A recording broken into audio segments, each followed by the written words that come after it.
Hello, welcome to the Nintendo Bros podcast. This is Pete. And this is Derek. And we are back to talk about Nintendo again, aren't we? Oh yeah, first time in a long time I feel that we actually get to dive deep into Nintendo. I guess Zelda, but I mean like Nintendo. Yeah, it seemed like, they might not... Some people didn't think they were going to have a Direct this summer, and kind of out of nowhere they announced one, and it happened, I think, the next day, so...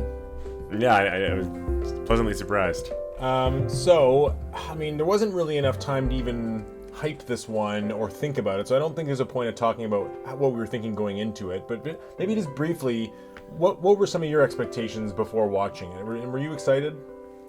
Yeah, so the only thing I really would say is the person that kind of hinted at it or leaked it kind of hinted at certain different things.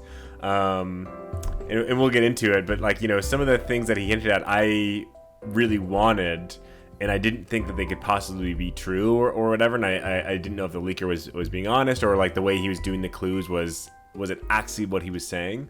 Mm-hmm. So I went in with like the possibility of it being awesome, but also kind of like tempering my own expectations because I didn't trust that it could actually land those hits. So well, I knew it was going to be somewhat exciting because we have no announcements from Nintendo for the rest of the year, and I kind of knew at least we were going to see what their holiday game was, or games, plural. Mm-hmm. And I've been predicting a 2D Mario this fall for a long time, so kudos to me for getting that right. But anyways, let's just get into it. I have a list here of like how the order of things they announced, so we can just kind of go in order here. We can kind of skip some of the things that aren't as important. So the first thing they showed was Pokemon Scarlet and Violet Hidden Treasure of Area Zero, a DLC for Pokemon. Any thoughts? Yeah, I mean, I'm not really into Pokemon as much these days. I mean, again, I know Scarlet and Violet have a pretty big fan base, surprisingly. I have a lot of coworkers that really love them. They think they're like the best Pokemon games in a long, long time. So I'm sure they're really excited about this. I didn't follow this section very much because, one, I don't own the game, so it didn't interest me, and I'm kind of past it. But for those that were interested, I mean, the glimpses that I saw looked good. Yeah, I mean, I seriously could care less. I don't know. Cool. I mean, we knew it was coming. Yeah, this isn't the Pokemon podcast, that's for sure. Yeah, this isn't the Pokemon podcast. So after that, they showed another look at Sonic Superstars, which looked like it was running on Switch this time. Mm-hmm.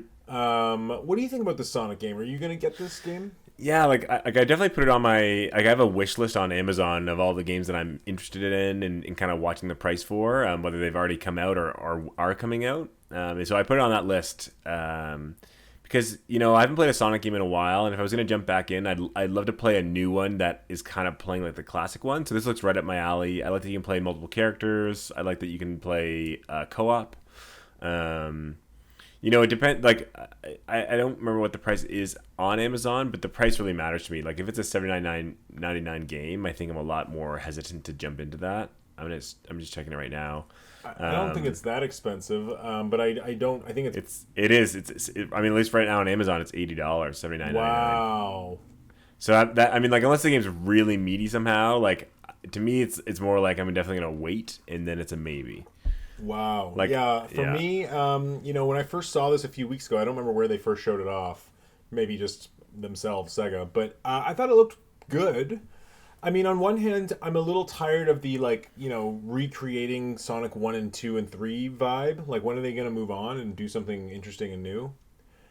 I guess Sonic... Yeah. I guess Sonic... what was the last Sonic game that... what was it? Sonic Legends? Frontiers? Frontiers. I thought that was pretty cool for 3D Sonic, but 2D Sonic just kind of seems stuck in this world of trying to recreate the nostalgia. Like, they're stuck in their new Super Mario Bros. Phase, and I'm just kind of tired of it, but this game looks like one of those games I would probably play if it was really cheap.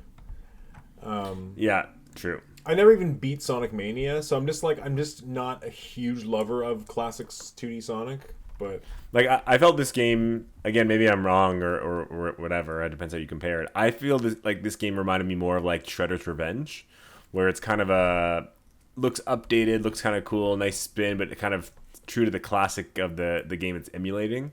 Wasn't that but I know you're Mania? Wasn't that Sonic Mania? I mean, but I thought Sonic Mania was Sonic Mania actually a new game? I thought it was actually just a remake. It's a new game, but it's like Shredder's Revenge, where it's very much an homage to Sonic 2, using some of the same style environments. It's pixel graphics. This just looks like kind of like a 3D modeled version of that with some multiplayer. So this actually does sound like the new Super Mario Bros. Kind of move. Yeah. Yeah, I mean, I'm not against it. I'm not really like jumping out of my seat to get this game. I've never been a huge Sonic fan anyways.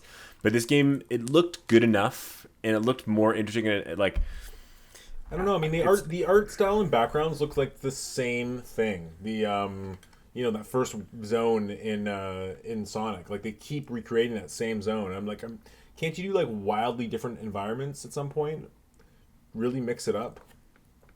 I don't know. I'm just looking at some of the screens on Amazon. This game looks really nice. Like, I think it looks great. Yeah. Like, it has nice depth of field, nice lighting and shadowing. Like, the models look great. I mean, I think especially on like an OLED, this game would actually look really sharp. I'm sure it would look good. Is the gameplay there? Yeah. But anyways, let's talk about the game of the show, Palia. Yeah. It comes out this holiday. It's a cozy farming simulator with some RPG elements. Kind of looks like Harvestella or that. Remember that farming Nintendo Direct last year where they had like so many farming games? Yeah. It's just kind of one of those. Are you serious? Do you want to talk about this game? I don't even remember it. I don't know much about it. I mean, to be honest with you, it actually looks better than some of the other ones. I think it's free to play. What's it called? Palia? Palia. But yeah, it's not my kind of game at all. So pass. Yeah, I just gotta look up screens to remind myself. Oh, this game actually like looks kind of nice though. It looks like the graphics are graphically. I mean, I'm sure people who are into it will like it, but and I'm sure as long as you like kind of accept the jank, like I don't know, this game actually looks more interesting than I thought it was gonna be. Yeah, it's got some sort of like adventuring around vibes. Like it looks like it's a farm sim game that actually has like kind of more modern, like more effort in their graphics, which kind of interests me. Yeah. And I don't love farm games, but once in a while I have an itch to just like kind of do like kind of a sim builder. So I don't know if this will be the one, but I was looking at City Skylines 2 as well. It comes out in October. But yeah, I always have an itch for a Sims game. Yeah, this looks nice. Well, the next thing they showed was Persona 5 Tactica, which we kind of knew. People speculated was also going to come to Switch. Mm-hmm. We talked about this on the Xbox Direct. I guess the only note here is that Persona 3 was not announced for Switch, which some people thought was going to happen, but it looks like it is going to come to PlayStation. So I think it's just Switch is missing out on that one. But yeah, after that they showed Myth Force. Really not a strong start to this Direct, let's be honest, as far as banners. Couldn't agree more. At some point I was like yawning, I remember watching it. But this Myth Force game, I mean, again, I'm at this point in my life, to be honest with you, where I just don't have time to like consume mass amounts of games. Like I really don't. And with big games like Zelda and Starfield and even like Resident Evil and all the games I've already bought this year, like my cup is overflowing. So it's like I just don't have it in me to play every little game anymore. So it's easy for me to overlook a lot of these things. Yeah, it's kind of funny. Like if I had 20 of myself, you know what I mean? Like if I had lived 20 lives simultaneously, one of them would probably enjoy this game and play it. Yeah. But it's like I totally agree. Like when it's like it's become an issue now where there's so many indie games and so many AAA games that it's the time, right? I feel like had this game come out like in the first year of Switch's life, it would have been a lot more interesting. Yeah, even like 3 or 4 years ago, like before the most recent gen. Yeah, I mean, just for our listeners, this Myth Force game is kind of like a co-op first-person. It's like a cel-shaded first-person medieval shooter action game, and you kind of take on, I think, it looks like waves of enemies in a group. So it does look fun, but it's just it does look pretty good. Yeah, yeah, it does. I like the graphical style. Looks better than the average indie game. But yeah. Anyways, let's move on. The Myth Force developers like listen to this, and he's just like a tear goes down his eye. So after this, they showed Splatoon 3, and it was kind of lame. Like they just announced a Splatfest, which I think is kind of like pretty much the lamest announcement you can make. I mean, I think people were hoping for a little bit of information on the DLC, the single player DLC, which I don't even know if it's going to come out this year now. I don't think they confirmed I don't think so. It was, but I mean, I don't know. I played a lot of Splatoon when it was out, but again, I'm so busy with other games and life. It's just not like my top game right now. I know it is popular, it has its hardcore players, but it needs to be a real big great DLC to bring me back in. Like I don't even know if when they announce the single player DLC, if I'll even buy it. I'm sure you will, just because they have a way of selling it pretty well. Maybe. I'm now convinced again that I'm never buying Splatoon. Like you convinced me to buy 3. I don't think that the franchise is for me. It doesn't really engage me that much. I don't really like multiplayer like that. Like but we did for the amount that we played in of even just Salmon Run. You got your hours out of it, and it's not like we didn't have fun. It's just like one of those games that's like it's designed in a way that's trying to get you to play forever. And that's not really how I consume games. Like I just there's no game that I really just play forever. I do stop. Mm-hmm. Like I mean, there's old classics I'll go back to, and Zelda I'll play for a long time. But I just mean like a game like Splatoon, I put a lot of hours into it, but I'm just kind of done with it. Mm-hmm. And most likely what'll happen is when sometimes I'll hang out with my one friend and he has Splatoon and we're like, hey, let's do some Mario Kart and we'll do a few rounds of Splatoon, and we're both pretty rusty, but it's fun.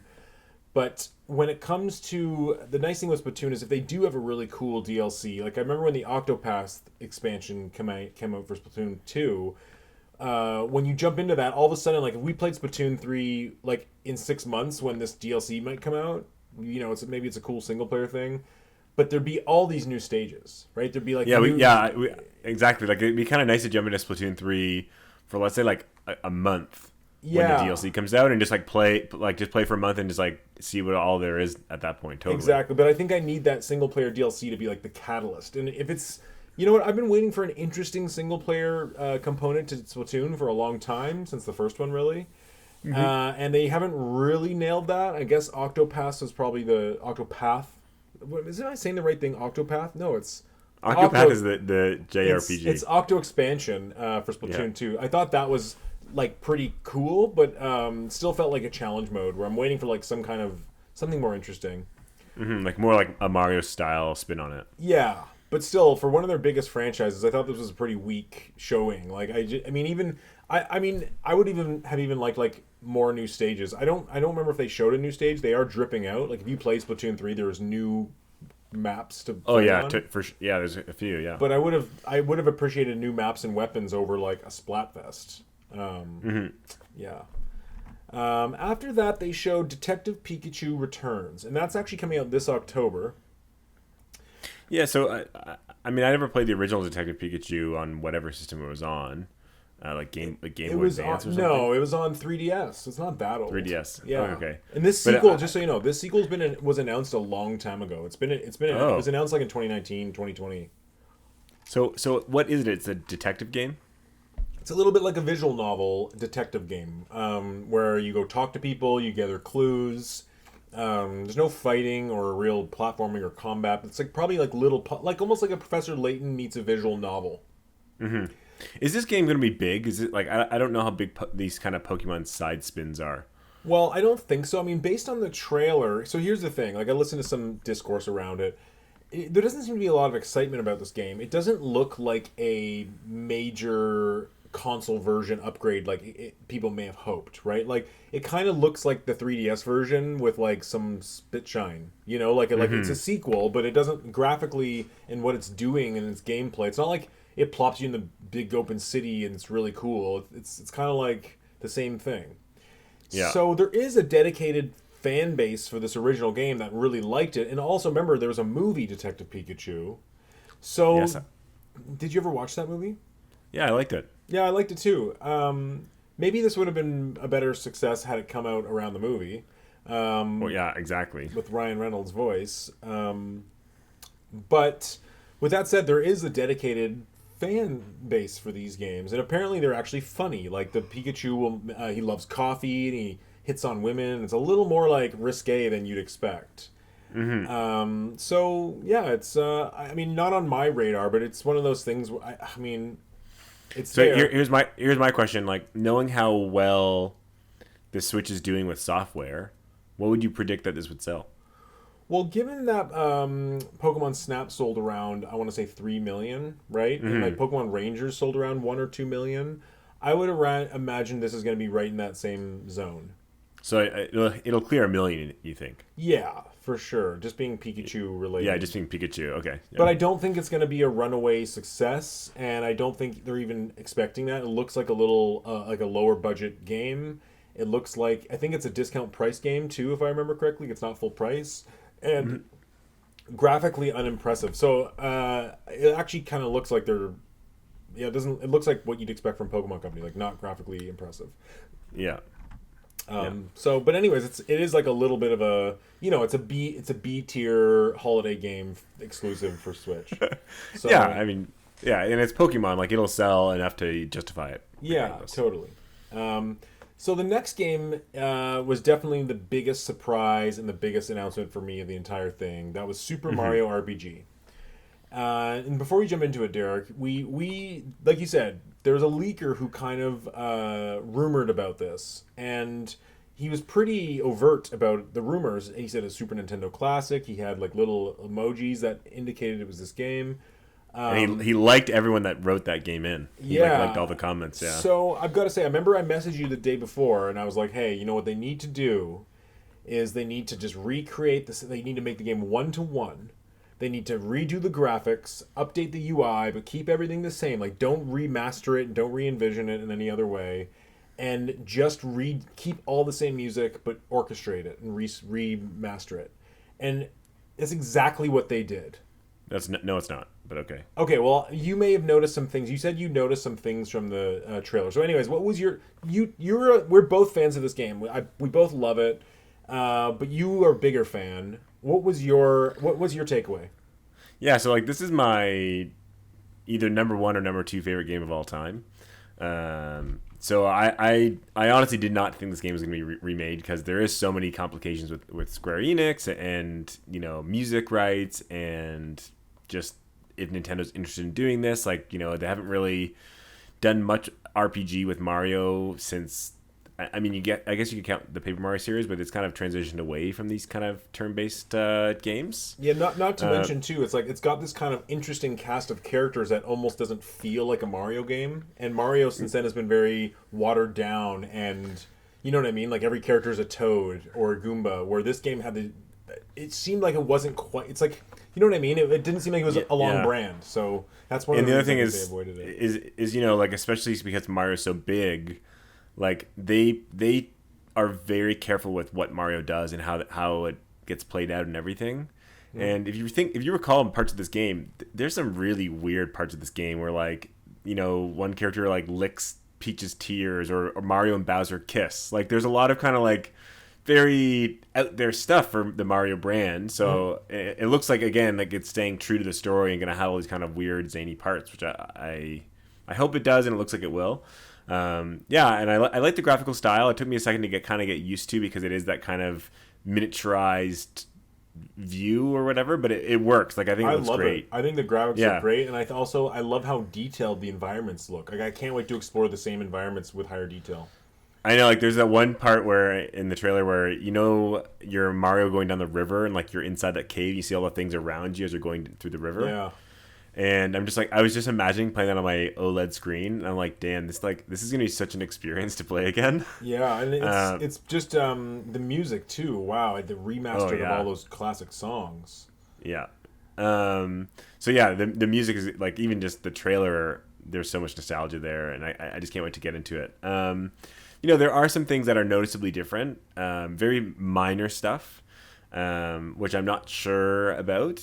So one thing I will say is it looks like they're adding some pretty good cutscenes, like some. Yeah, I noticed that. That's awesome. Like some full CG cutscenes. Yeah, and I'm really excited for those. Those look awesome. It looks like kind of it gives more life to these characters and more kind of animation, Yeah. as opposed to them just standing there and having text boxes. I hope that they're still not voice acting though. I hope those cutscenes don't have voice acting. I couldn't imagine them having voice acting. It looks like they're kind of action oriented. Yeah. And the other thing is like the things I don't like is if you look at the UI for the battle, and I know other people are commenting on this too, is like just the user interface looks very sterile. If you go into the original was very sterile. I know, but the original has the cool thing where like you press a button, it goes above you or beside you or below, and like the font and the boxes are just a little bit more Mario-esque and lifelike. And this one looks very Final Fantasy, kind of like straight edge boxes, numbers at the bottom, like very very. It doesn't have that kind of life that I would want it to. It doesn't look bad. I just don't think it does much, and I think they could have put a little bit more effort into that. Other than the 4 buttons around the characters in the original, the original didn't have that amazing of a life. It's not Persona. No, I agree. I just think I think it just looks off for this game. What they did. It looks a little placeholdery. I agree, and I don't wonder if maybe it is placeholder and for the final release. I think it might be placeholder too.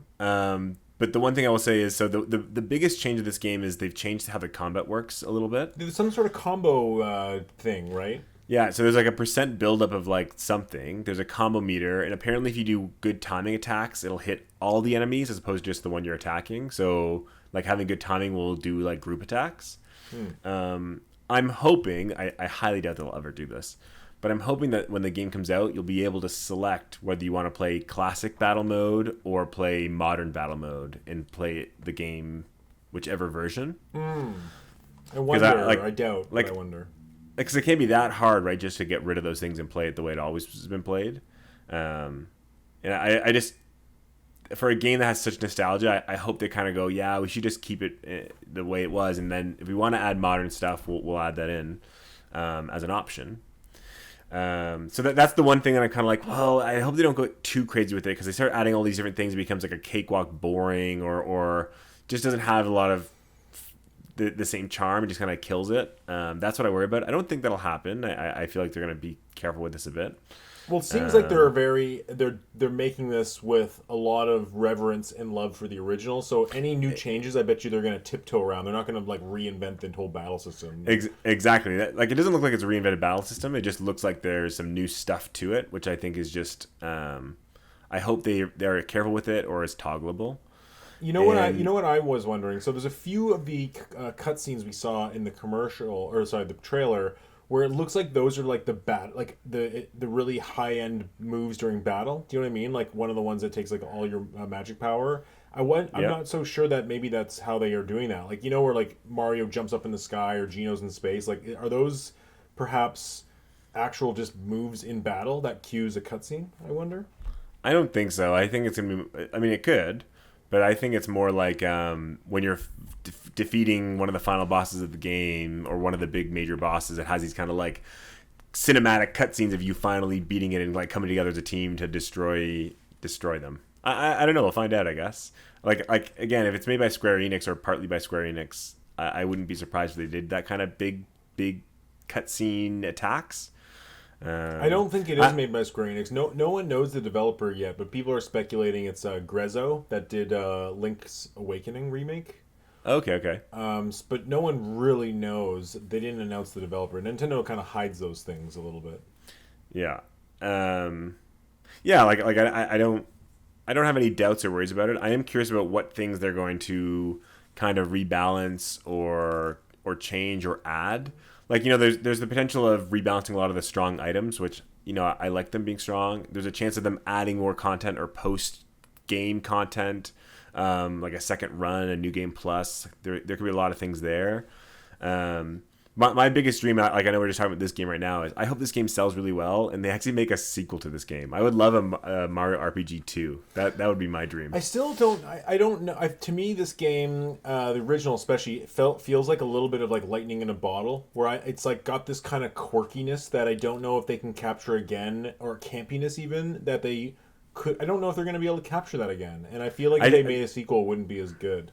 But see, that's where I kind of disagree, because if there's one thing that a lot of people really love about the most recent Paper Mario games is the funny story, is the characters, is the script that go like. But this, Paper Mario does it a little differently than Super Mario RPG, right? Super Mario RPG did the silliness, but also had an epic, grand adventure and characters you care about. Where Paper Mario seems to be just the silliness. I don't think it's impossible for them to take that kind of silly script writing, take what they learned from Mario RPG, talk with Square about these kind of large scale stories, and then make a sequel. Again, yeah. I know it's a pipe dream, and it probably will never happen, even if this game does sell gangbusters. That's always been my dream of like getting more Mario RPG, because I feel like it's so good, and I just want more new stories, new characters just to play. Well, it did have like it's was the top of the Amazon game sales charts, right? Like it was topping for the US, yeah. So I actually think this could sell extraordinarily well. Like I wouldn't be surprised if it sells nearly 10 million units. Like it's RPG and it's Mario, so it could do really, really well. And it's got this like insane amount of mythical nostalgia. Like even those reaction videos, most of those people in those videos weren't alive when this game came out, and they're like freaking out. So yeah, true. I think it's a little bit of like, it's almost like one of those what you call a dream game that we've always joked about. Like, you know, if you and I were like, oh yeah, there's going to be an amazing direct tomorrow, they're going to announce, you know, Metroid Prime 4 and Super Mario RPG 2. Like, they're games that you wouldn't expect to actually be announced because they're so totally far-fetched. Like, oh, Geno and Smash. Final Fantasy VII remake was one of those, and like Shenmue 3 was one of those, like kind of like long lost games that would never seem to come out. Maybe like at this point, a Perfect Dark or Banjo seems like that. Mm-hmm. So in that respect, like even like at this point, like an F-Zero game seems like that a little bit. So this game kind of seems like that, like magical, has magic around it where people have been wanting this for so long. And I think it looks fantastic. Like I pre-ordered it. I think it looks great. I can't wait. Oh, it's funny. Like, so the day of the direct, I phoned EB and I pre-ordered 4 games. Wow. I just bought 2 vouchers and got the Mario Bros. Wonder and Super Mario RPG. Nice. Done deal. Yeah. So, and you know what else is amazing? Like, you know, referencing back to Microsoft's showcase, Nintendo's ability to announce a brand new game that no one knew about, that looks good, is exciting, and is coming this year. Yeah, it's not like these.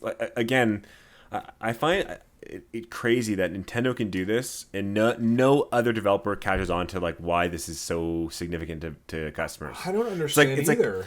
Like I forget which game it was. Like maybe it was Perfect Dark, or there was some game that I saw in Reset Era that said, "Oh yeah, they're targeting like a late 2026 release date." Yeah, it's so far off.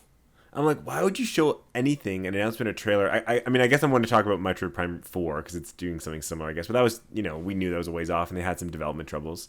But it's like, you know, never do you ever see gameplay of a PlayStation game or a Xbox game, and it comes out 4 months later. It's so rare, right? We got Hi-Fi Rush. I get it. There's Shadow Drops or whatever. That's the only example, yeah. Exactly, but it's just like, oh my god, like, how can you not see that people love when Nintendo does this? They say nothing until it's ready, and they show it. It looks great, and it says, hey, it's coming in 3 or 4 months. People love that. But instead, they keep following this idea of, oh yeah, we're going to show a trailer that's just CG, and you know nothing about the game at all for the next 2 years, and then finally we show you what the gameplay's like, and it looks terrible. Like I was thinking, I'm like, you know, if Super Mario RPG was made by Microsoft and it was on Xbox, this would have been a CG trailer with a 2024 or 2025 or no release date. And then in 2025, we would have got this trailer and it would have said 2026. So it's like, yes. And I do think it's the difference here is that, you know, it's like, let's say you're a developer and you have a really spicy game to announce. Like, let's say last year, Nintendo was like, oh, you know, we just want to like really make this direct exciting, where you and I are like, oh, it's a 7 out of 10 direct. They really could have announced this last year and been like, it's coming next year. Mm-hmm. But it's like they decided not to do that. It's because they like kind of know how to edge their audience that way. Where I feel like with Microsoft has a juicy game. Oh, we just like signed the contract to get Perfect Dark started. Oh, we got to tell everyone that we're making this. And it's like they just need to have more restraint. And I also think, you know, with Metroid Prime 4, it had not just a development problem. The catastrophic had to change development. They canceled the whole game and restarted. And I think that also with their history of, like, Nintendo used to be known as a developer who delayed games. Like, they delayed Ocarina of Time a whole year. They delayed the N64 release. They've delayed console with the Wii got pushed. Like, internally they've had delays with their systems, but also with their games publicly have been delayed. Every Zelda's been delayed ad nauseum. So I think Nintendo's kind of reached this point where they're just like, no, we're not going to do that anymore. And the rumor is that they like sit on full games, which is why games like Xenoblade came out right away and Metroid Prime Dread. So it's like they sit on these completed games, and for all intents and purposes, this game looks like it could be pretty much complete already. I wouldn't be surprised if Mario Wonder's already like 95% complete. And I was gonna say, like, you make a good point of, when we watch a direct, I feel like, not every direct is a 10 out of 10 or whatever, but they're all pretty good. There's always some surprise announcement, something we enjoy, and it might not be 8 things, it might not be the mother load, but it's always 1 or 2 games, and it's like, oh damn, that's coming, oh my god, I can't believe they announced that, that's so hype. Where I feel like Xbox especially, Microsoft especially, and Sony sometimes too, is now that they've already spilt their beans for like 15 different games, now every time they have a showcase or show any games, it's not what's new, it's going to be, you better show us those 15 games to see when they're coming. Yeah. And if they only show 2 of them now, we go, well, now you didn't show us the 13 we're waiting on. Where's this? Yeah. Oh, this must have problems. That must have problems. Yeah. When Nintendo, we never get that. We get, oh, there's a trailer, and then the next direct we get, hey, it's coming, and like, here's the release date, it's coming soon. Except for, like, maybe a Zelda. But otherwise, it's always oh my god, I can't believe they just announced that. And like, they have this cycle of just showing us enough to always say, oh my god, I can't believe they announced that. Where everyone else is we're just waiting. Yeah. And I mean, how many, like, up until this direct, they had almost nothing announced for the rest of this year other than Pikmin 4. And now they have, 5 kind of decently big games. Yeah. And here's the thing, like, right now, I'm sure people could make arguments, oh, PlayStation 5 has a really good 2024 because of this game. Xbox Series has a really good 2024. I could be like, well, Switch has absolutely nothing. But we kind of know that's not how Nintendo rolls. They could literally announce anything next year or this fall for to come out early next year. And the opposite. All the 2024 games for Sony and Microsoft probably won't come out in 2024. Yeah, exactly. So it's just kind of this weird thing, but I agree with you. But anyways, this is my most wanted. I mean, this and Starfield are my most wanted games of the year right now. Wow. Yeah, I'm really excited for Mario RPG. I can't wait. Yeah, me too. It's my most wanted game. It might actually be my game of the year. I'm not joking. I don't think it will because, I mean, even thinking back to the gameplay of it, like, there's a big difference of playing a remake. Like, Metroid Prime Remastered was sublime, but something about a new experience is always more exciting than reliving. But you gotta remember the hype that you have, like, in your heart for Metroid Prime and, like, seeing that remake is how I feel about RPG. Like, yeah, but it's my favorite game of all time. Even as much as I love Metroid Prime Remake, I'm still probably not. It's not going to beat Zelda for Game of the Year. So, yeah, just because of it being a remake, and I've played it a dozen times. But anyways, let's move on to the next game. They had these kind of 2 announcements back to back that seemed a little odd to me. They have the Peach game they showed, Peach Untitled Game. Oh yeah, I forgot about that. Yeah. And then they showed Luigi's Mansion Dark Moon, and both of these are coming next year. And both of these games felt like kind of an early, way to jump on the Mario movie hype. Mm-hmm. And it also felt like a way to kind of be like, hey, we're giving you 2 Mario games, but if you're a Luigi and a Peach fan, like, basically a way to say Mario games are flooding towards you. Yeah. The Peach game they showed like nothing. It was like 4 clips. Looks like it has potential though, but yeah, nothing there. Yeah, and we don't know the developer, although I speculate that the developer is Next Level Games. Because the Peach game looks a lot like a Luigi's Mansion, just like the diorama style, the high quality animation. So I think it's going to be like a mix of like a little bit of an RPG, maybe a rhythm kind of thing. I was thinking it might be the Paper Mario team. I don't know who that is, but... Intelligent Systems? Yeah. I doubt that. I have a feeling they're working on a new Fire Emblems or Paper Marios. Okay. They don't usually make this level of graphics. I thought the Peach game looked quite good. And Nintendo doesn't own Intelligent Systems. They're technically a third party. So Next Level Games has really proven themselves with Luigi's Mansion. And also the fact that these games are back to back, it's a little bit of like, hey, let's show you what Next Level Games is working on maybe in their mind. Because I don't doubt that Luigi's Mansion Dark Moon, the remaster or enhanced version, whatever you want to call it, is being made by Next Level Games in Vancouver. No, just being polished up by someone else. Yeah, no, like it fully being made. The original was made by them. I have a feeling this remaster is made by them as well. Oh, you think they're making that and the Peach game? Yeah, that's why these games back to back and they're similar visual style. I really think it's next level games, which is a good thing because they're a great developer. I'm a bit surprised. I mean, talking about this Luigi game, I'm a bit surprised that they're not doing 1 and 2 together. I mean, yeah, just one had a 3DS remake. I know, but why not put them both on the Switch? Because, like, you know, if they're doing Pikmin 1 and 2 and they showed that in the same direct, you'd think that they just put 1 and 2 Luigi's Mansion as well. I agree totally, and I don't understand why. Because with Pikmin 1 and 2, they have this way of emulating GameCube games on Switch. We know that now. It's like it's a created emulator. That's not what Metroid Prime Remastered is. It's what they did for Mario Sunshine, and it's what they did for Pikmin 1 and 2. So it's basically like an up-resed... It's like what Microsoft does for their backwards compatible games. Like it up-reses it internally. Maybe they do a little control modifications. But for the most part, it's not really a remaster. It's really just like an up-resed port.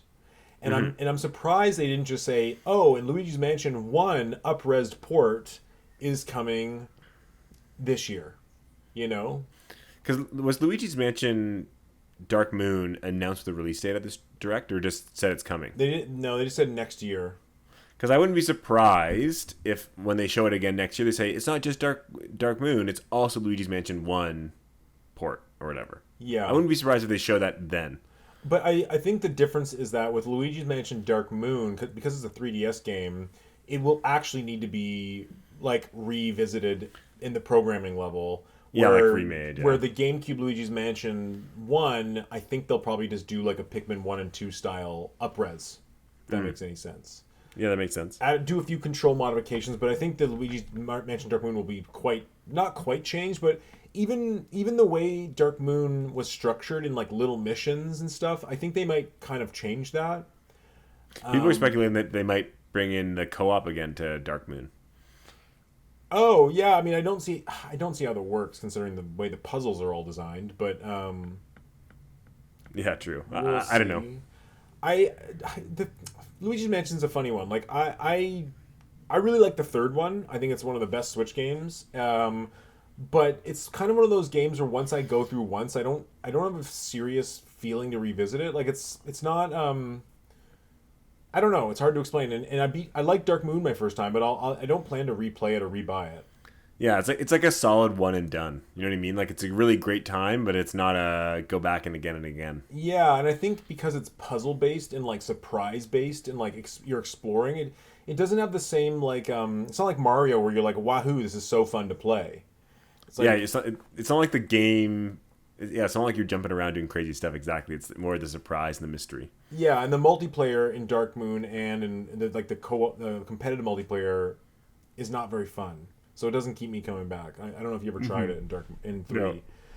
But with that said, I wouldn't mind. I don't know. I'm kind of at this point where I like Luigi's Mansion, but I don't even know if I'd be so excited about a fourth one being announced because I just don't know what else they can do with that unless they do like Resident Evil 4 style over the shoulder and just completely re-envision it, right? Like, I don't know. They will eventually have Luigi's Mansion 4, and I think we'll both think it looks awesome.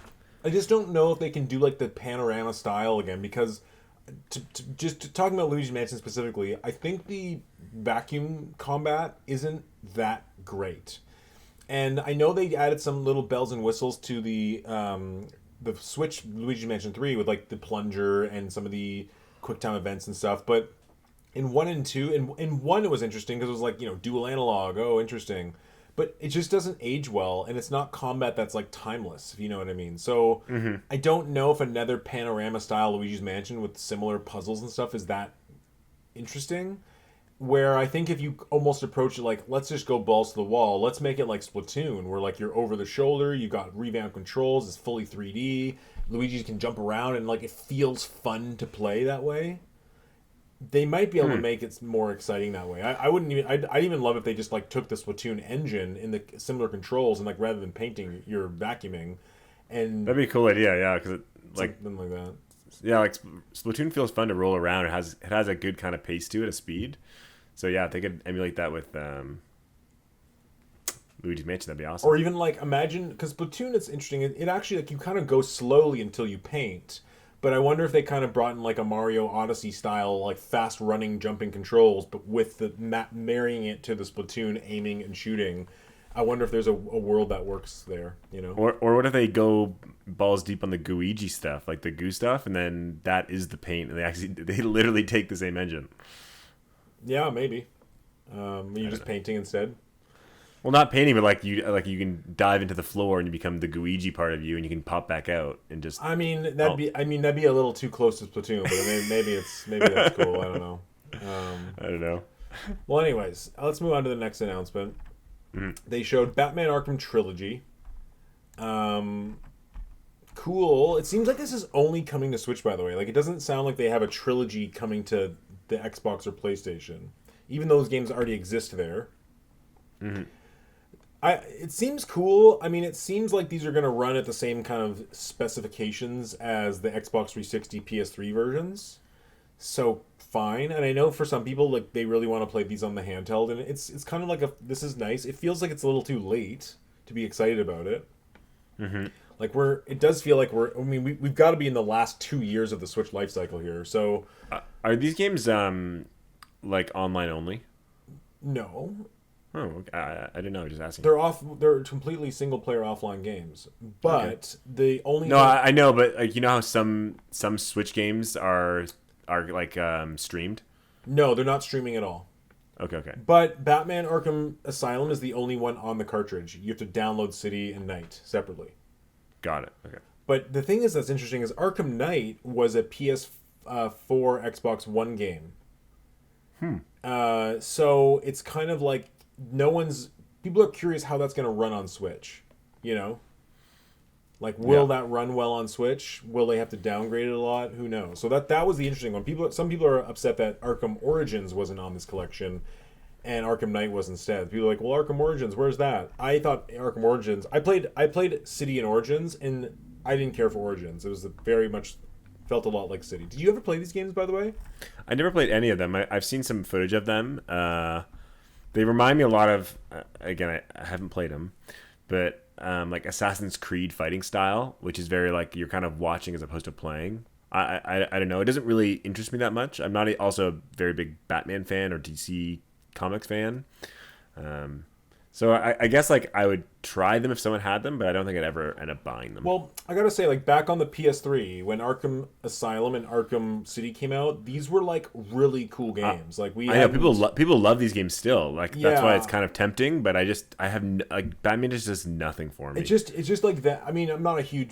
I like the movies. Like I probably like Batman more than a lot of other comic book characters. I like the movies for sure. So to me, I do kind of like it. I like the cartoons and stuff when I was a kid. But when these games first came out, they were pretty freaking awesome. I think by the time Origins and Night came out, it was a little long in the tooth, tired gameplay, a little old Assassin's Creed-y.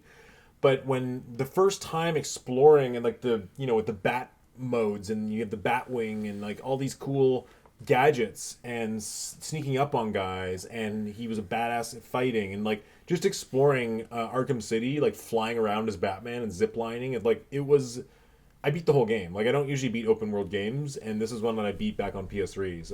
It's great. So if you haven't played it and you want a handheld Batman game, do it. Yeah, maybe. After that, they showed Gloomhaven. I don't even know what this is. I forgot this announcement altogether.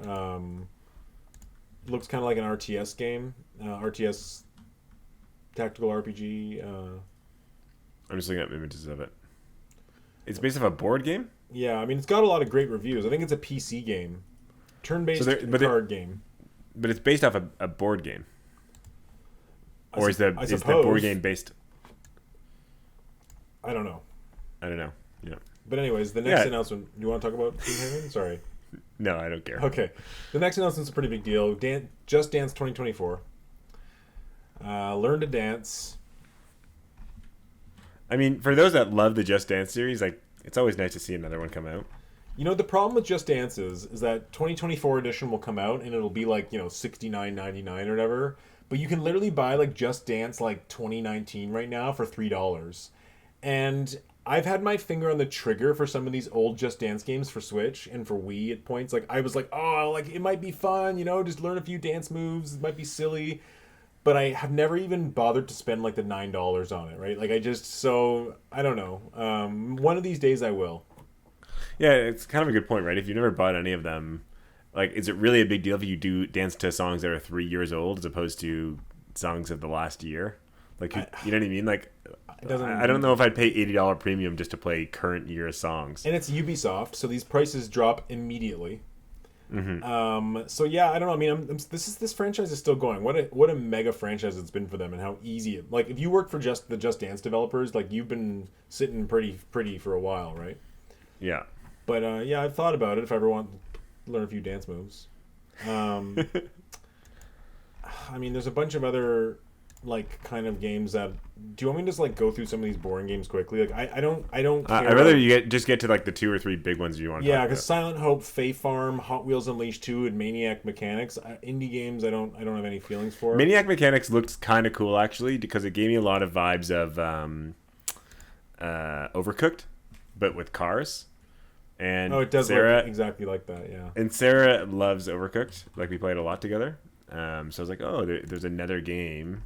What's it called again? Maniac Mechanics. I don't know. The thing is with Overcooked, it was like, there's something about cooking and putting food together that's like something more intrinsic in everyday life, where like I don't know if I'd have the same feeling with cars. I just don't think I would at all. I know it's just something fun about running around and doing that. I don't know. It's a maybe for me. That was actually one that kind of caught my eye. They did show some Mario and Rabbids Sparks of Hope DLC. You into this? So I do have Mario and Rabbids. I haven't finished it yet, but I do plan to get around to finishing it this year. It's on my games to beat of 2023. So, you know, maybe if this was the right price or whatever, and I was itching for more, then sure. But like, again, I never even played the first one's DLC, so if why would I not just go and get that one instead? And that has Donkey Kong and a whole change up. This looks like it doesn't have anything that it has King Bomb, but yeah, I don't know. Looks cool, but I probably won't get it. Yeah, I don't. This is a funny one because Mario and Rabbids Sparks of Hope. I know people were asking for it for a long time, but it didn't sell nearly as well, and it just didn't. I just didn't feel like that formula needed a sequel in my mind, sadly. It's actually quite different. Like, it's a quite different game just because of how they changed the gameplay mechanics. But yeah, like, it's just more of the kind of same strategy, killing rabbits. It's really fun.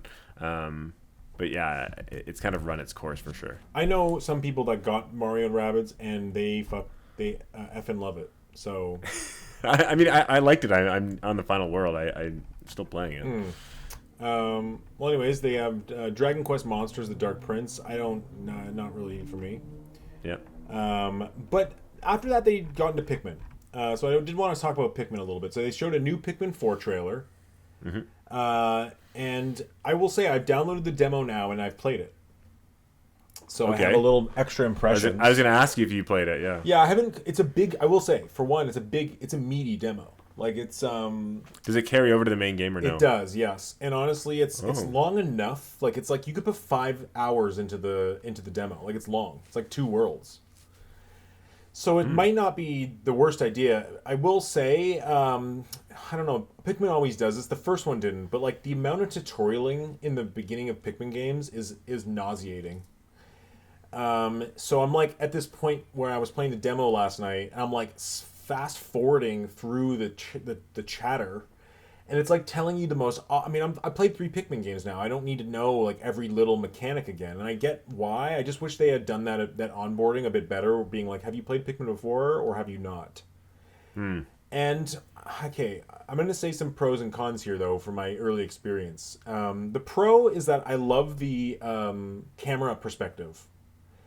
You can zoom the camera out still, like to the faraway overhead view, and it's really cool to go back to that classic Pikmin view and then zoom all the way down and like get that low angle view. It's really smooth and polished, and I'm like, wow, this is great. On the other hand, it feels a lot easier, and I know it's the beginning of the game, but with Pikmin 3, you could jump between 3 different guys, right? Yeah. And this one doesn't seem to have that mechanic. So I'm just kind of like, it feels like it's less... There's 2 you can jump between. Oh, you can?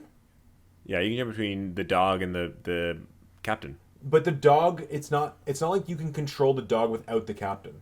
Yes, you can.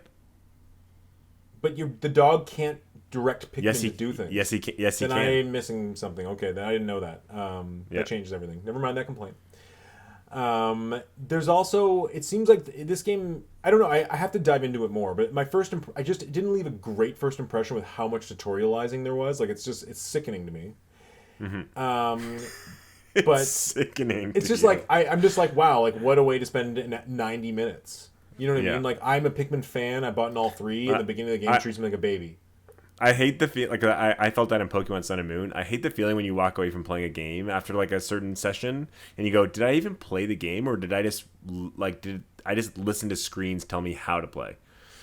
No kidding. And not only that, but like even when I got to the gameplay section where they let me go a little bit, it still was like every time I found something new, it would like bring up a screen and tell me exactly what it is. And it was like it was seriously easy. Like, I'm just kind of like, okay, I get it. Like, I'm running around and fighting the Bulbars and getting more Pikmin and like it, but it felt so by the numbers where there's, and it really disappointingly, I don't know if the whole game's going to do this, but I ran into a new enemy in this demo, and then it immediately brings up like a little cutscene of like what the monster does and how to take it down. And it's like, oh, this guy does this, you need to do this. And I'm like, well, what, that kind of takes the fun out for me. Like, I like to kind of figure that out on my own. So I hope the game. I'm gonna, obviously I've already bought it, but I'm just worried that it's gonna be so easy. And there does seem to be like bigger elements to it. Like, you can choose what you're gonna do. Like, you can have different mission objectives. Like, and you can it's a little more agency for the player. Like, you find like other lost what do you call it? Aliens, travelers, yeah. And like, you can, I think, tell them to do things at some point. And I don't know, I kind of was playing and I'm like, I don't get where the gameplay hook is here in a way. Like, I get the original hook of Pikmin because it was like hard and they didn't spoon feed everything.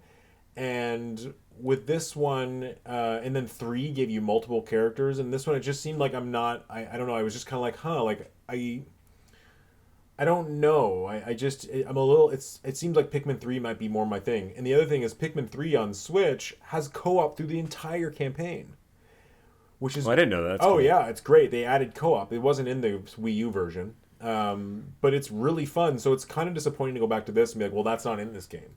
See, that worries me because I even found Pikmin 3 too much like that. Too easy. Just it's always very clear what you're doing. It felt very linear. It explains stuff. There's only kind of one thing you really are focusing on doing. Like, it does just kind of handhold you through the most of the game. Where, Pikmin 1, it's like you might walk up to an animal or a creature and all of a sudden it blows fire and kills 30 of your Pikmin. Or even Pikmin 2 was like you go in a cave and all of a sudden something stomps on you or explodes. Like, I like that. So yeah. I really Pikmin 4 I'm still gonna get it because I just want to play and experience it. But I am a little bit worried if you're saying it's too easy, or it could be too easy, that they're going in the wrong direction for my interest in Pikmin. I mean, like I said, I've only played the beginning, so it's probably going to be easy. But I just remember that first Pikmin being pretty difficult, especially my first time through. I didn't even make it. I lost my first run through of the game. But if you play Pikmin 1 and you play the first 2 hours of Pikmin 1 as well, it's pretty easy. You're right. So that's kind of my hope here. Yeah. But I guess I was just hoping Pikmin 4 would kind of have like maybe a bit of a Breath of the Wild moment where it's like, oh, here you go, figure it out, and like, I'm hoping more so that Pikmin 4 has kind of like what Pikmin 2 had, where it's like, okay, the main game's pretty, or like even Mario games, where it's like, okay, the main game's pretty simple, it gets kind of medium challenging, but then if you really get into it, it gets really freaking hard. Yeah, like, well, the caves are back, just so you know.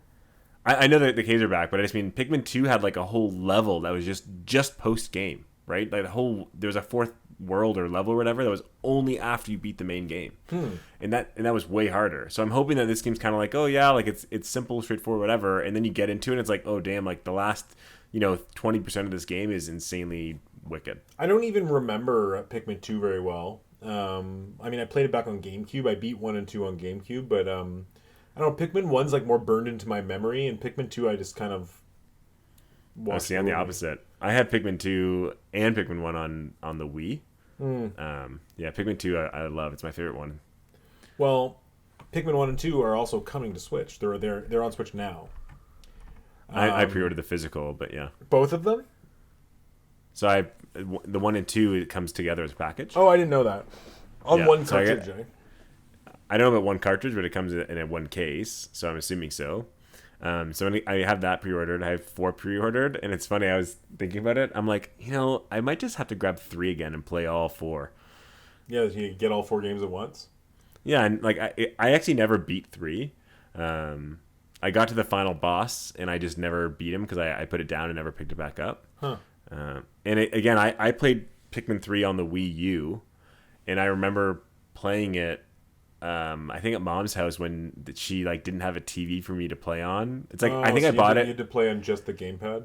Like it was so funny. Like I basically what happened is it was when she was in between houses. Remember that like condo she lived in for like a year? Yeah. So I picked up a Wii U on Boxing Day when I was there for Christmas break, and I bought it and I set it up without a TV. Like I set the whole system up like only using the screen, and then I played Pikmin 3 like a bunch on it. But yeah. Oh, I fully had like the gamepad in front of me, and I was playing with the Wii controller. I had like the whole setup going, right? Like, because you could have like the map, and you could have it, and then you could use the Wii controller, so you're like totally decked out. So I kind of want to go back to that game too. But Pikmin 1 and 2, they up-res the visuals, but also added like emotion controls. So nice. That's the other thing I want to complain about Pikmin 4. Sorry, just rewind for a sec. Is that the controls, even though they feel smooth, it like auto targets where you throw something now. So even though it's easier and like you can target and like kind of strafe around enemies and stuff, I'm sure that it's designed this way. There's something intrinsic about not having that. Do you know what I mean? Where like it's like a shooter that doesn't have auto target. You know what I mean? Like I'm shooting that target. I'm choosing where to throw. And with the Wii remote, nothing's really ever matched that feeling. Even the Joy-Cons haven't. So I don't know. It just feels like the controls I don't feel like is intuitive, right? It feels like a little more. Did you play with like the Joy-Cons separate and use their motion controllers, or did you use like a Pro controller? So when I played on the Wii U, I used the Wii remote. So I played. I know, but I mean the demo of 4. I played with I don't know if you can play with Joy-Con separated in aiming control. They don't have that option. I'm pretty sure it's gamepad only. Oh, okay. Yeah, the game's not really conducive for that, right? It's like the lock-on's pretty stiff. So it's like you aim slightly near something, it like hits that, it like goes to that target instantly, kind of thing. Okay. But yeah, we'll see. I mean, maybe I'll love it. Who knows? But next they showed Metal Gear Solid Master Collection 1, 2, and 3 coming to Switch. Which is cool because these games have never been on a Nintendo system. Yeah, definitely cool. Like, these have been on Xbox and PlayStation many times over, but for them to be on Switch and to be handheld, like to be a portable of these games is pretty novel. I love these games. I've never played 1, so I might just grab the first one for nostalgia's sake. I played the remake of 1, sorry, for GameCube. Not the 1 original. But I played 2 and 3. Like for me, if I had infinite time and infinite money, I'd probably pick this up and give it a go. But like, because I know they're great games, and I'm sure if I really got into them, I like them. The few times I've tried Metal Gear, it just is not for me. It's kind of like Splatoon, where it's like, I like it, but if I really think about it, it's just not my kind of genre. So yeah, I'm probably a pass on this one. Yeah, it's an interesting game. I liked number 2, but for me, it was like playing it back in 2001, 2002. It was so amazing, the visuals, right? Like the hit detection AI visuals, it was first person and third person. Like it was really impressive back then. But I don't know, going back, it's like the controls are really obtuse and it's just not like fun, Metal Gear Solid 3, I love that game. It's one of my favorite games of all time. I'm looking forward to the remake, but when it comes to Switch, again, we talked about this earlier, there's so many games for all systems, especially Switch. This feels like this would have been a great collection to have back in 2017. When Switch first came out and there wasn't a ton of software. It seemed like a no-brainer then. These types of legacy collections just feel like a little bit too late in the life cycle I don't know. Yeah, like they're great for people that are collectors or whatever. But again, in my mind, if you're gonna get I mean, unless you only have the Switch, but if you're gonna get this Metal Gear Solid collection, why wouldn't you get it on, the PS5? Well, I don't imagine they're that different. I mean, they're such old games that it's not like it's going to run on 4K on PS5. True. So Yeah. I don't know if it's a big deal. I think handheld, it might in HD Rumble maybe. I'm just kidding. Probably didn't even put in HD Rumble in it, but just have it handheld would be cool. But yeah, I guess I feel like games like this, like remaster and legacy collections, are more conducive to early parts of a console life cycle when there's not as many games.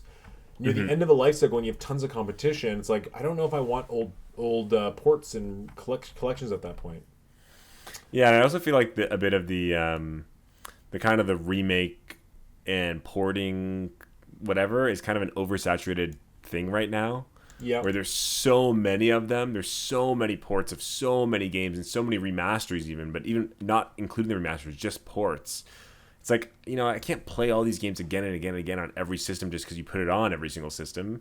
I want to play something new, so I choose to spend in my time and my money on newer games or remakes as opposed to, just like for example, like the Konami games and the Castlevania games and they all just come out and it's like, I played a lot of them, I love them, I don't really need to play them again.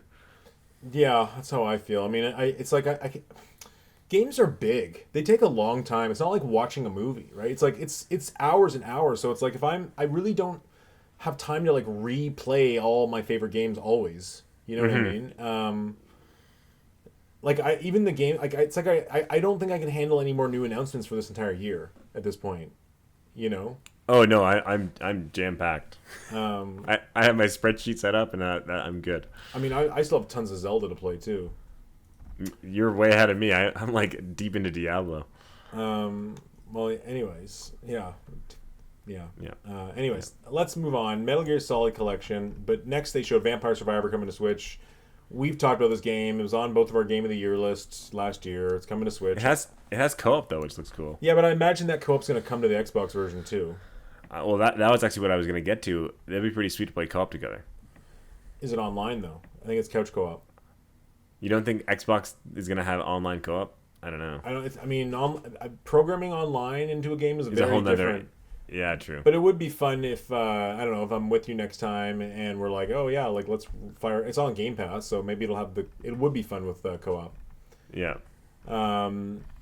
But yeah, if you don't have an Xbox or you don't, Vampire Survivor is a very fun game, and I think I don't know the price of this, but it was like $2 or something. Oh, $5, I think. Oh, if it's that low, to be honest, I might grab it because it's the perfect game when you're like traveling. Like, I don't know what it is for the Switch. I think the game was originally on Xbox like $5, and it's because I know the DLC because I bought the first DLC is $1.99. Okay, Canadian. so it's cheap, but I honestly think like I might, if I'm ever on like a plane trip or a long trip, I might. This is the kind of game that's like I might grab because it's such an easy to play game. Like you're not having like I find sometimes playing when I'm traveling and I'm playing portably on Switch.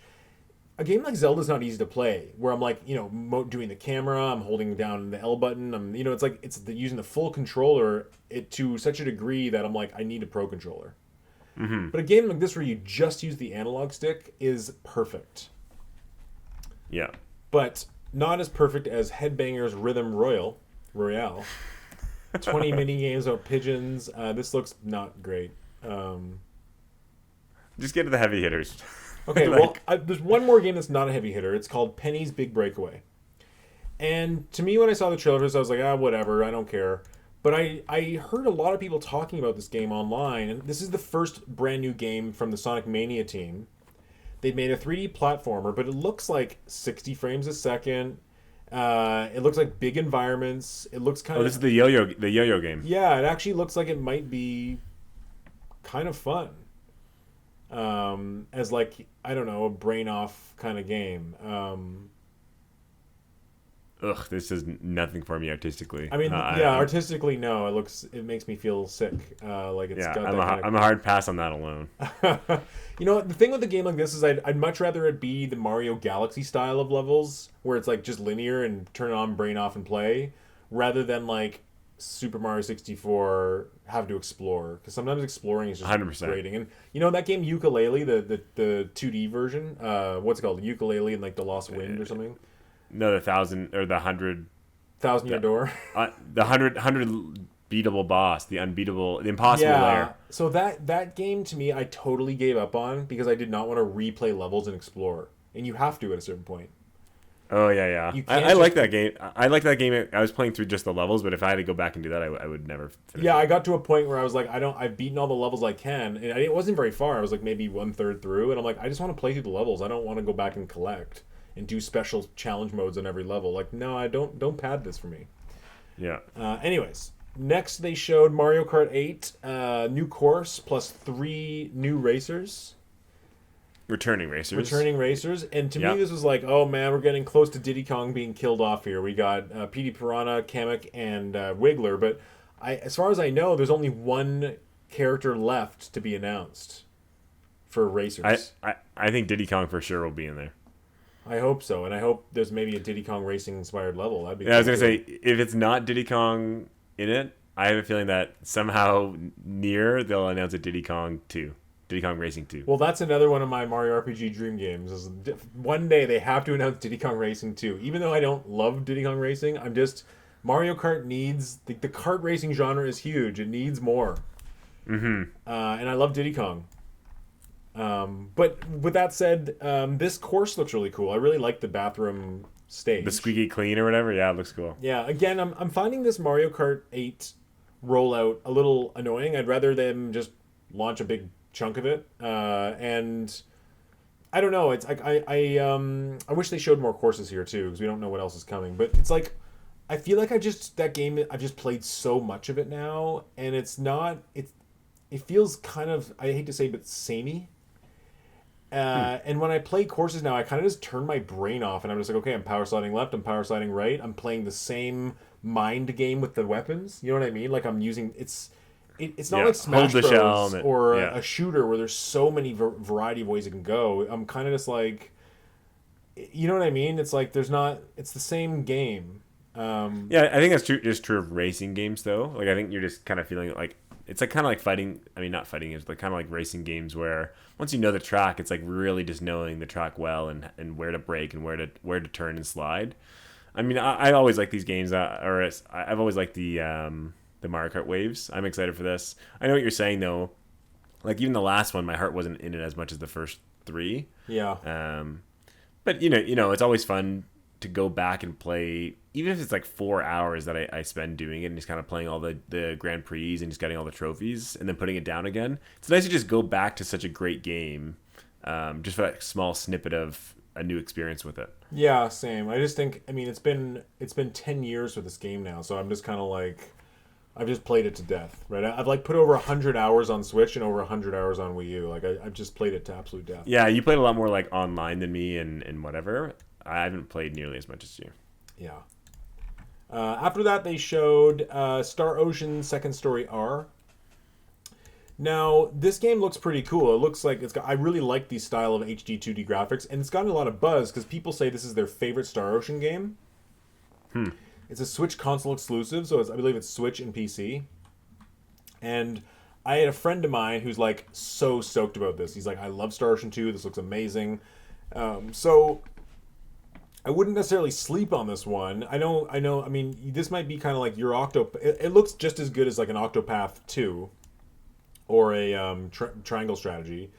So I wouldn't sleep on this one. It comes out November 2nd too. I mean, I think it's actually could be a really good game. I mean, it's not my style, but you know. The more I look at it, the more I'm intrigued. Again, I think I'd add this to like kind of a wish list, and if it ever got cheap, I'd grab it. But you know, again, it's just time. It's like I just don't have the time to jump into play another one.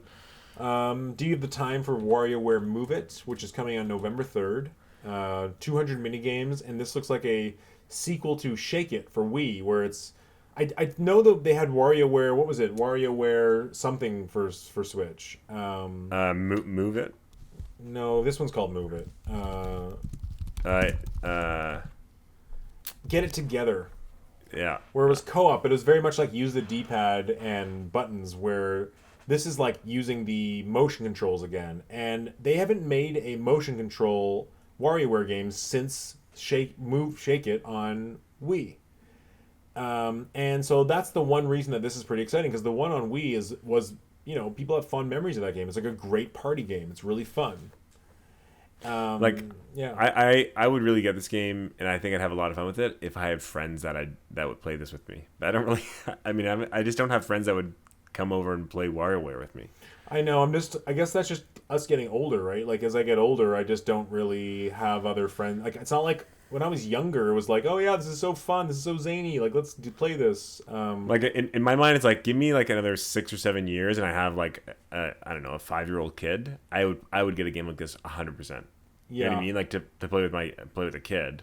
Or but even I don't really know. Even if I was like, hey, I'm gonna hang out with a bunch of my friends this Saturday. Like, wouldn't it be fun if we played this game together? And maybe I'd buy it for that one occasion. But the problem with that is like, my friends will be like, well, why don't we just play Smash Bros. Or Mario Kart or Mario Party or Jackbox? Like the games we already have and that they're used to, as opposed to like, oh, we all got to learn a new game. But there's not much to learn here, and that's the thing. I know, but I just don't think my friends would get on board with that. Well, your friends need new friends. Yeah, probably. That's the hope. The nice thing with this game, though, is it is silly, like as a drinking game. Like it's not the same as everyone sitting around and gluing their eyes to Smash Bros. Like this can be played with non-gamers. So it's the kind of game where like it'll be like hold the Wii remote above your head, and then it'll be like dance like a chicken, and like it takes your participating. Like you can just like shake the Joy-Con and sit there and play it, like break the game, but it's a little bit of like you have to kind of play along with the game, and where it's asking you to hold the Joy-Con. Like it might ask you to like hold Joy-Cons by your side and like kind of wave like a wave or something. I don't know. Like I could see this as like I get it for Christmas and I come home and visit, and like the 6 of us or whatever, how many people there play it. Yeah, but still probably not.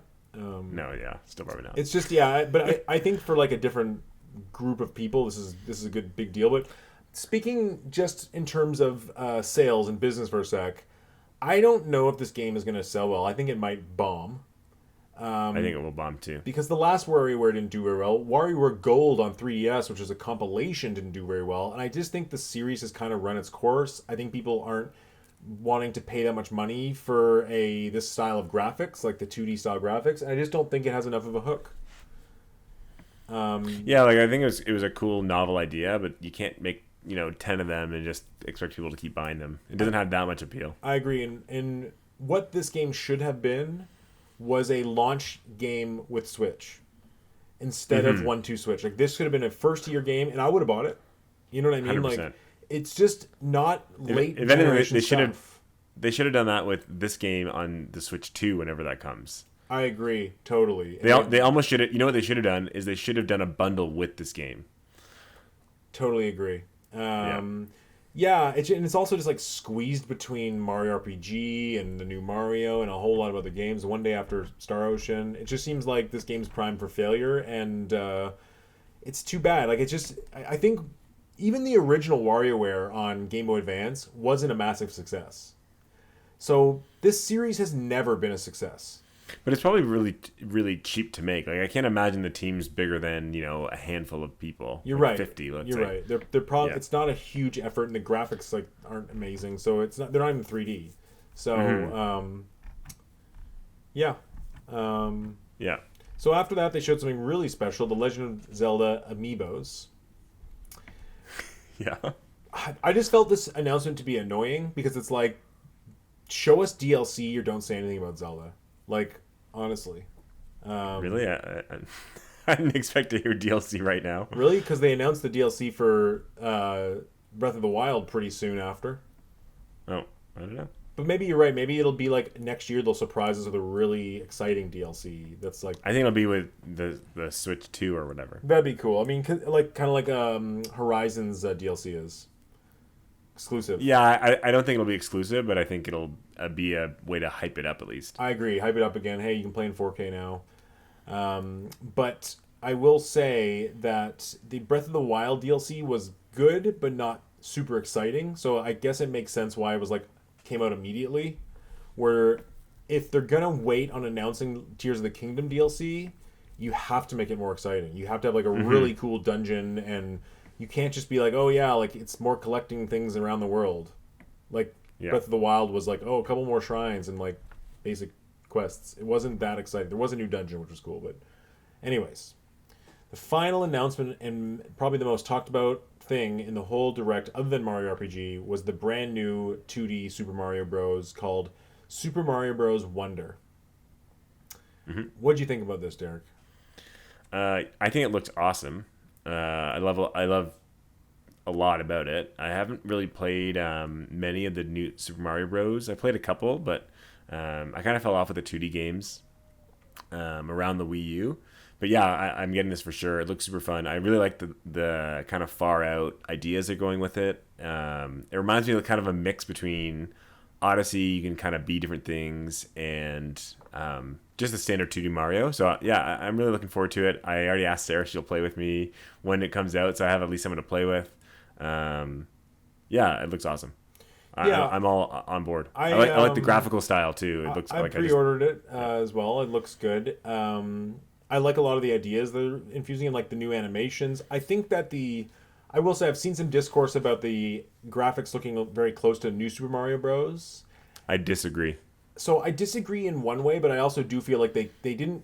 It's not like I'm not totally blown away like it's a brand new thing. It looks like a very good style, but something like, when you look at like Donkey Kong Country Returns and Tropical Freeze, or you look at like Rayman Legends, or it just doesn't have that level of detail. But true, but if you look at all the Mario 2D games and how it's kind of transitioned and changed, this is like just an equal jump as some of the other ones. well, I would say like Mario Bros. 3 to Mario World to Yoshi's Island were significant jumps and changes of visual style. True. More than this is to Super Mario Bros. U. I don't think this game is far off, though. I don't think this game is as small of a change as you think. Yeah, we'll see. I mean, I have a feeling it'll be one of those things where we'll get a trailer closer to launch, and it'll be like, whoa, this game has so many new ideas. That's what I think it'll be, too. Where now it's like they're kind of holding back. But it looked great. I mean, I guess part of me feels a little bit like I'm excited for this, like probably a Call of Duty player is excited for the new Call of Duty. It's like, okay, I kind of know what it is. I know how it's going to control. I know kind of the upgrade stuff. It's not like I have frothing demand for it. Like it's a brand new thing. So there's a little bit of it's like, it feels quintessential, but it doesn't feel super exciting. And I was kind of hoping the graphical style to be so incredibly exciting and new that I'd be like, whoa, this looks really cool. Like something more fresh. Because at the end of the day, you're still running the foreground ground is still kind of flat looking. You're still running towards a flagpole. It's kind of you still gotta keep Mario what it is. Mario is that. Yeah, but they could have foregone the 4-player co-op and done more interesting set piece design like Donkey Kong Country. Yeah, but again, that's like when it comes to Mario, they're very safe. They know what sells. They know what's popular. They're gonna keep it that. They can do spin-offs all they want, but they will never do that. I still think that I have this core issue with the new Super Mario Bros. Series where it's not designed tightly enough for a single player, and it's not designed tightly enough for 4 players, so it feels like a compromise of both. So I feel like I'm kind of just not getting the best single player game, and I'm getting too chaotic of a 4-player game. So it's never felt like it's truly designed or curated for however many players you have. Yeah. And I was really hoping that what they would do for the new 2D Mario game is that you would have levels that were just for the single player, and then you'd have even if it was a shorter version of the game, then you'd have a co-op version of the game, like a 2-player. Specific missions that you make. Maybe you have to like, one has to do this, one has to do that. You have to bounce off each other's heads, like really work together, like impossible to do by yourself. And then there'd be like a more chaos version that's 3 and 4-player, where like the camera's maybe pulled out a bit. It's more chaotic. It's more like that kind of thing. I just don't think that the levels are going to be great if I'm playing as a single player when it also needs to be designed around 4 players. So that's the one thing I'm a little bit like, feeling. Yeah. That's why I'm just like, I'm not like, I'm not like, oh, it's not like Donkey Kong where it's like, oh, Mario's like outrunning a rolling thing blowing up the city, and it's all set pieces, and he's like running, things are crazy, and he's in a tornado, and he's like really doing wild things. It's more like, oh, okay, it's kind of the same feeling Yeah, so thing. it's all stuck in the box still, if that makes sense. Yeah, and I guess that was a little bit disappointing to me, where I would have rather seen like a wild transformation of Mario into a very vibrant 3D world, or like going back to like a cell shaded kind of animated graphical style, but I don't know, something a little more big. Yeah, I know what you're saying. I didn't had that kind of expectation going in, so it doesn't really bum me out in any way. And I don't know. I think it looks good. I agree it's safe, but I think they've done enough to at least differentiate it from the new Super Mario franchise, like the games. I'm looking forward to it. I mean, it looks good, Simple but as that. I guess, and don't get me wrong, like I'm gonna buy it. I'm just not like super excited for it. And I will say this: if the game had been any less new, it would have gotten complaints. So I feel like in terms of being new and fresh and original, it hit the very probably lowest bar it had to hit. I think I can agree with that on some level, as far as graphical whatever formula. But I have a feeling the levels are going to be way more out there. There's going to be a lot more kind of crazy stuff than people realize. Like, even just the fact that, like, you can transform in this one into certain things. You become that stretchy Mario, or, Yeah, I just think there's going to be a lot of cool ideas here that are going to be like, wow, like, this is really out there. I really hope they do like yeah, every level has its own interesting idea. Oh, I think for sure, yeah. But yeah, anyways, Derek, so let's wrap up our thoughts on the direct here. What would you give the direct out of 10? Um, I'd give it like a 9 probably. Oh, wow. It has RPG, which again is like a 12 out of 10 for me. I liked Mario Bros. Wonder, Pikmin 1 and 2, Pikmin 4 I'm excited for, and some other small little things seem really cool and interesting. Not necessarily my cup of tea for all of them, but definitely up there. Yeah, for me, I would probably give it a solid 8. Okay. I kind of got to reserve my 9s and 10s for like when they showed Tears of the Kingdom and Metroid Prime and Pikmin all in one earlier this year, those kind of things. But yeah, just I'm Super Mario RPG steals the whole thing for me. Like that was a dream game that makes it the 8. Without that game, it'd probably be a 6 for me. Yeah. Because you take that game away, and nothing else in this lineup's really blowing me away. I think to really get to that plateau of like being a 9, I would have needed like a Metroid Prime 2 remaster or Metroid Prime 4 or something on that edge that's like, not in the Mario kingdom. And I think seeing things like Peach and Luigi's Mansion like so early isn't doing much for me. I think they really just tried to double down on Mario for this. Yeah, this is very much a Mario Direct, I felt. Yeah. But I will say, in terms of like their showcase, I feel like in ways it was better than Sony's and Microsoft's showcase. 100%. Because they have games this year coming out. The only difference is Starfield looks incredible, where I don't think anything in this direct like blows my mind on that level. Yeah, exactly. Starfield is like the level of a Zelda. Yeah, exactly. But I think in terms of like games coming out this year that are going to sell well, and like they show that like they're still the Switch is still rolling. Like they're having a great seventh year. They've got big hits coming. It's Still selling well, the Switch. totally. So It's like 100,000 Switches a week in Japan. yeah, outselling PS5. Yeah. It's wild. So I think that this was a pretty solid showing from Nintendo. Agreed. Yeah. Any other thoughts, Derek? No, overall, it was good. I'm excited to get my hands on some of those games. I'm curious about, I know this is a ways off, but the 2024 is going to be kind of an interesting year for the Switch. So I'm looking forward to whenever the next direct is.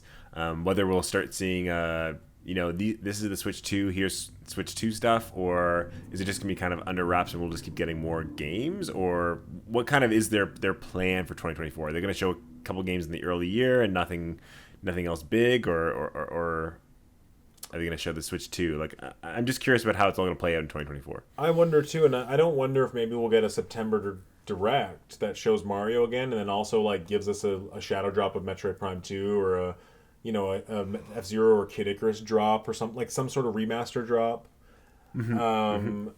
But I think the new Switch has got to come maybe by next May. right? I don't know if they're gonna drag it all the way out to the holiday 2024. I think they're gonna have to announce something for the core months of next year, right? Oh, totally. But they might have 4 or 5 games already done just to fill out until they see us. Like, again, the Switch is not slowing down in sales, and it's not really had a major price cut or anything. So they might just they have all these games. They might just say, well, let's keep putting them out, and then once the sales slow down, then we'll put the Switch 2 out. I do believe that they're gonna have a price cut this holiday. And I have a feeling the price cut's gonna happen on the same day as Mario Bros. Wonder. And they might do a pack-in with like Mario Kart and something else. Like it'll be. I think they're gonna get a little more aggressive on that this holiday and just kind of like give it a last boom holiday, because I think this has to be Nintendo's last holiday with the Switch. I cannot see 2020 with us going 2024 with just the Switch and waiting until 2025. I don't know if it's still selling well. I don't know. I agree. I hope that's the case. I just if something's still selling, you don't really need to bring out your new thing. You're right, but I just mean year over year, it's still down, and sales are still going down. Like it is lowering its sales trajectory. Yeah. Yeah. But I can see them holding off until mid next year, and then they have the big new 3D Mario or something, and maybe they have Metroid Prime 4 ready for March or April, right? I could see a June E3-esque or whatever Nintendo Direct, like we kind of got a June Direct, saying here's the Switch 2 coming out in November. Yeah, I agree. And then just kind of pad out next year Luigi's Mansion, Peach, maybe Metroid Prime 4, maybe they got DLC for Splatoon, DLC a Donkey Kong game, whatever, exactly. Yeah, and we still know new Fire Emblem. Splatoon obviously has a DLC coming, and there's a rumored F-Zero. Maybe they'll drop some of those remasters. Who knows? But yeah, good news on the gaming front. Yes, totally. Yeah, it was nice to see a Nintendo Direct. Yeah, well, that's just about time, Derek. So, thanks for chatting. Yeah, good conversation. And this is, if you guys have any thoughts about the Direct, let us know. Thanks for listening. As I say, eventually we gotta trim it down so we can talk about what we've been playing. I know, we've been missing that. I know, because all of our episodes have been like based on something, right? Yeah. Next time we'll talk about that. Sounds good. Cool. Okay, well, thanks for listening, and this is the Nintendo Bros. Pete signing out. This is Derek. See you later.